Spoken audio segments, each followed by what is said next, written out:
Welcome to the Living the Dream podcast with Curveball. If you believe, you can achieve.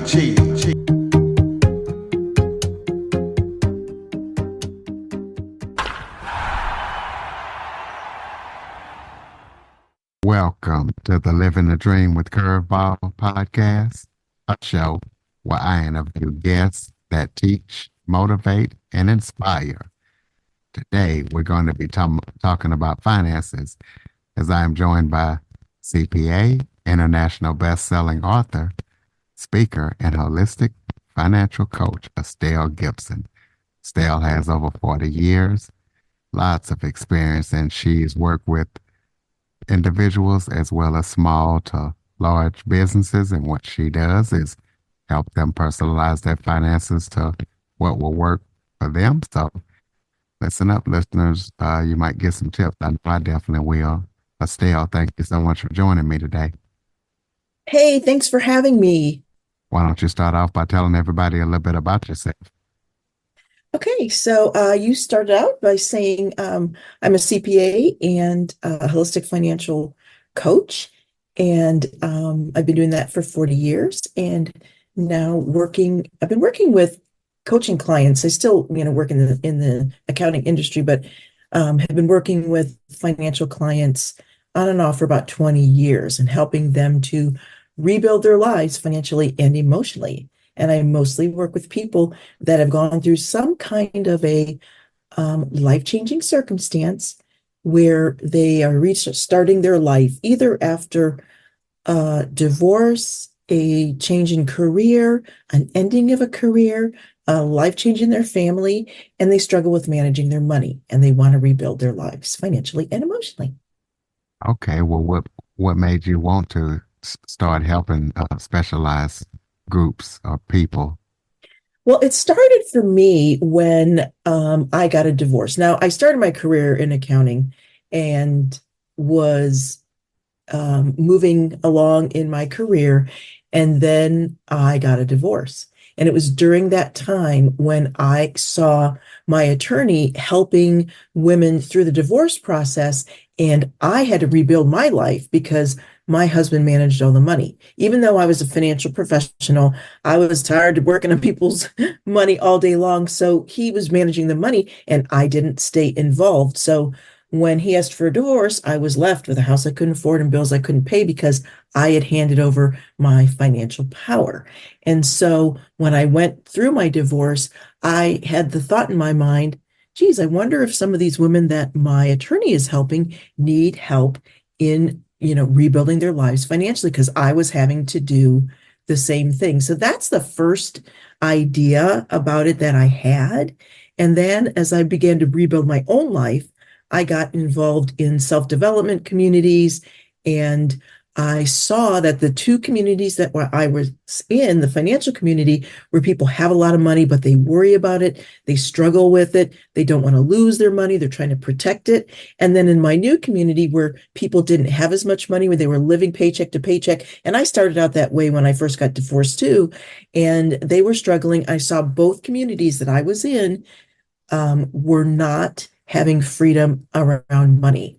And so that's when I put together the process that I use now so that people could actually have financial freedom, because it doesn't matter how much money you have. Financial freedom and financial peace is not a function of how much money you have. It's a function of how you feel about money, how you relate with money, how you think about money, your beliefs about money. So that's what I work with people on, are both managing their money and the beliefs and the environments that they have around money. Well, so listeners will know that you're definitely qualified to speak on this topic. Tell the listeners about all the companies you work for. Oh my Just gosh. kind of give an overview, like the small and large companies. Yeah. So I started out as an auditor in an international accounting firm. So I worked with Deloitte. So I have worked with companies like General Motors and International Harvester and large banks and healthcare industry and some small companies too, small public companies and then individual companies, business owners, entrepreneurs, doctors, attorneys, so when you work in the international accounting world, you interact with lots and lots of different size companies and types of companies. And I really loved working with businesses. It was usually my goal before I left. Auditors, I always say auditors are one of the most hated professionals in the accounting profession because people think you're coming to spy on them and to see what they're doing. So I made it my mission that when I went into a company that I provided value outside of what we were doing just in evaluating their books and their money, but that I could look at their business processes and systems and give them some kind of feedback to help them as a business owner. So, it started for me back then in working with companies in coaching and trying to help them beyond just their money situation. So I've worked with a lot of different business owners. I've worked with individuals. I've worked with couples, people that have gone through divorce, not gone through divorce, people that have just gotten married that want to get their finances in order. So couples and individuals, women and men, in all walks of life. Okay, well, I know in your bio you talk about how people can be poor by choice, and you show them how to get past the lies and create their own financial truth. So elaborate on that. So, the name of my latest book is called Poor by Choice question mark. And so it's kind of got three or four different meanings. So the first meaning is the first part of the book is about financial dependency, and that's my personal story that I had handed over my financial power. So people are financially dependent, whether they're dependent on a job, a situation, or a person for money, and they feel trapped. And they're dependent by choice, which was my situation. I chose to do that, or by circumstance. So people that are dependent by choice are people that hand over the financial power. It can be in a relationship.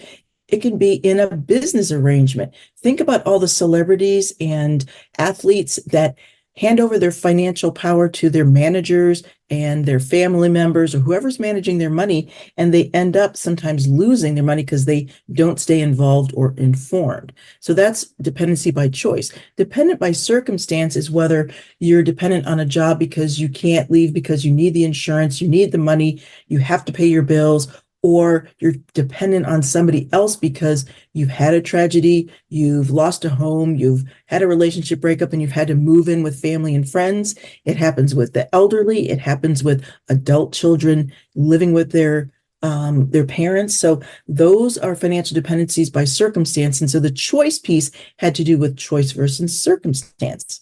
Now, the next meaning has to do with, do we really have a choice?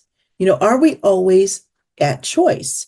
Do we have a choice in what we're doing with our money, or are we a victim of our circumstances? Do we, is feeling like we don't have a choice a choice? Is not doing anything about it a choice? So it's kind of a rhetorical question on whether or not we have a choice based on our circumstances or what's going on with our money. And the next one is that we do have choices through our money life. I call it the money life. So, growing up from being a child to a teenager to a young adult to someone in their career to someone that's has a family to someone that's in their later years, we go through a money life cycle. And throughout those cycles of our life, we have different choices. Like I had a choice. My parents said they couldn't afford to send me to college. So I had a choice. Could have made the choice to stay home or to go to a school close to home and live at home, or I made the choice to get my own financial aid, work three jobs, and pick the university that made sense for me. So that was a choice that I made. When I got divorced, I could have made the choice to spend a lot of money. And when I started, rebuilding my life and gaining more income, but I chose to invest it and to save it so that I could plan for my future. So throughout our money life, we have choices that we can make. And now the last one is a little bit different. It's the question, do we really have a choice? Because we don't teach people about money. There's not a lot of financial literacy in schools and in really society. And because we don't teach about money, and because we don't talk about money, because money is kind of a taboo subject. So people learn about money through what they experience in their environment. So it's what they see in their home, it's what they see in their neighborhood, it's what they see in society, it's what they learn from kind of, what not what they're taught, but what they see in their environment. So are we really choosing, or are we a function of our beliefs, behaviors, and environment? So all of those things make up whether or not we are, having the choice. And some of it is to uncover some of those things that we may have just fallen into believing about and really choosing for ourselves so that we can make the choice. Yes, I want to have financial freedom. Yes, I want to have financial peace. Yes, I want to learn about money and through literacy and be informed and making those choices so that you can, create the life that you want. So that's kind of a long way around kind of the four parts to this Poor by Choice piece. Well, you also talk about how you help people not be on a money diet and how you can Yes. help them create a unique spending plan. So tell us about that. Yeah, that's one of my favorite topics. So I think that budgets are like a five-letter word, a bad word, because budgets are like diets. And the definition of budget is to make an estimate, the actual definition. But somehow we have gotten it in our heads that budget means restriction, that I've got to go on a budget. I've got to go on a money diet. And what I have found is that when people go on a money diet and start restricting without information, without understanding, choosing what they're trying to do, there can be a backlash. Just like when you go on a diet, when you come off of it, you can overindulge or overeat or overindulge. That happens with people when they've restricted for no reason. Then they just revert back to using credit cards, spending, it's a backlash, really. So I have people go on what a spending plan, which it's really a mindset change, so that you're thinking about taking responsibility for what you're spending, understanding what you're spending, looking at the estimates of what you need to spend, and then making choices based on that. So it's a little bit of a different mindset about spending, and it gives you, you can make choices. It gives you power and control because you decide, here's what I'm doing right now. Here's what I'm spending. Do I want to do that? Or do I have a goal? Do I want to save money? Do I want to spend on something else? Looking at needs versus wants. Needs being things that feel like you need to have versus things that are necessities and that, are aligned with your goals and your dreams. I actually have people start with, what are your goals and dreams? And then begin to align their money and their finances based on those goals and dreams instead of just, going through life and then thinking I just need to restrict, because restriction doesn't always work. So kind of that's the theory behind creating a unique spending plan. And it's unique because everyone has different wants, needs, things that they want to achieve in their life and goals that they have for their money, whether it's saving, spending goals, or investing.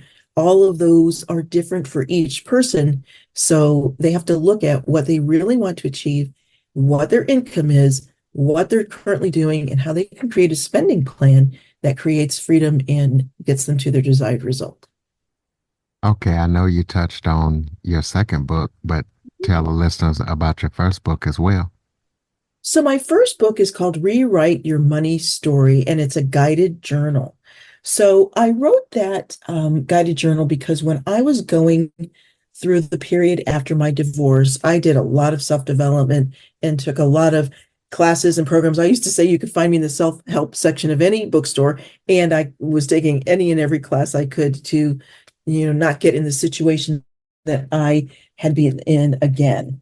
And so one of the things that I learned about was your money story. And it was one of the most impactful things that I went through to understand why I had become dependent and how I had turned over my financial power and the beliefs that I had learned from my community, my family, and my own personal beliefs that set me up for that. So that book is about learning. It's got three phases in it: understanding what your money beliefs are, understanding where they come from, the family and the origin story of your money story, and then making the choice to choose something different, to consciously choose something different, and to rewrite that story. So it creates an awareness and uncovers your limiting beliefs and the stories that you have around money and where they come from. So then you can now make a choice to rewrite that. And the journal walks through, it has questions and journal prompts.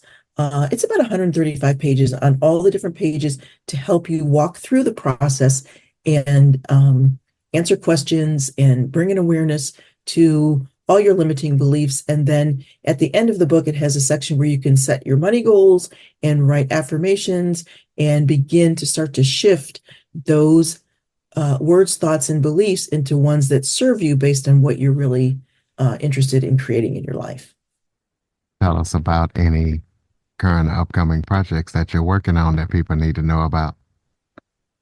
So I just finished recording the audio book version of my book. So I'm working on that. I'm working on a program called Sacred Wealth, which is about just bringing everything that I'm doing with holistic coaching, bringing in mindset and different areas of your life. And, because money affects every area of your life. And so I'm creating a program to help people to refocus and reset and evaluate the areas of their life and how money affects them, and beginning to put in place what they want to achieve in their life, and so that they can have financial peace and choice, and create a wealth definition for them and have a customized program to help them create the wealth that they want. Okay. Well, so listeners can keep up with everything that you're up to, throw out your contact info. They can reach me at Estelle Gibson. That's spelled ESTELLEGIBSON.com. And if you're interested in speaking with me further, you can click the button that says Let's Connect and send me a message, and so that we can connect further and I can help you on your own personal journey. Okay, close us out with some final thoughts. Maybe if that was something I forgot to talk about that you would like to touch on, or just any final thoughts you have for the listeners. Just final thoughts for you as listeners. Just know that, a lot of people think that they're failing when it comes to money, and know that if you have never been taught, you just don't know, because people feel really bad about their money situation, but it's because they didn't have the information. And you can always learn. It's never too late to learn and to shift and to transform your money life. So it's never too late. You can always get started. So don't feel bad and don't delay, but begin to start on your money journey no matter where you are in it. All right, ladies and gentlemen, great advice by the great Estelle Gibson, EstelleGibson.com. Please be sure to follow, rate, review, share this episode to as many people as possible. We all have financial issues. Mm-hmm. So if you have any guests or suggestion topics, go to cjackson102 at cox.net. Put that in your favorite email program and send them to me. Get on your favorite podcast platform app and hit that follow button, that put a review. As always, thank you for listening and supporting the show. And Estelle, thank you so much for joining me and sharing your expertise. Thank you so much for having me. For more information on the Living the Dream podcast, visit www.djcurveball.com. Until next time, stay focused on living the dream.